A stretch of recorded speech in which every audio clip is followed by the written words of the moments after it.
Hi!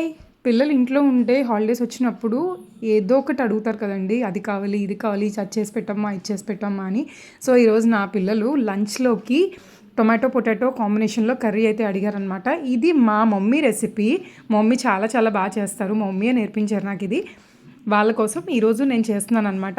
Firstly oil heat అయిన తర్వాత తాలింపు వేసుకొని, తాలింపు కూడా వేగిపోయాక దాంట్లో అల్లం వెల్లుల్లి పేస్ట్ యాడ్ చేసేసి నేను ఇక్కడ 3 టొమాటోస్ తీసుకున్నాను. 3 టొమాటోస్‌కి 1 స్పూన్ ఆఫ్ అల్లం వెల్లుల్లి పేస్ట్ అండ్ నేను ఇక్కడ 2 పొటాటోస్ అయితే తీసుకున్నాను. అవి ఫస్టే కట్ చేసేసుకుని బాయిల్ చేసేసుకున్నా. బాయిల్ చేసిన తర్వాత వాటిని కొంచెం పీసెస్‌గా ఉంచి కొంచెం స్మాష్ చేసుకోవాలి. అప్పుడే కర్రీ బావుంటది.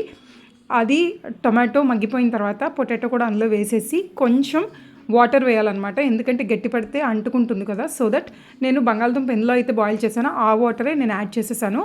కొంచెం దగ్గర పడిన తర్వాత ఉప్పు, కారం అన్నీ వేసేసి కర్రీ అయిపోయిన తర్వాత దించేయడమే. ఎంతో ఈజీగా చేసుకునే టొమాటో, పొటాటో కర్రీ. చాలా రుచికరంగా చాలా చాలా బావుంటది. ఒక్కసారి ట్రై చేసి చూడండి. బాయ్.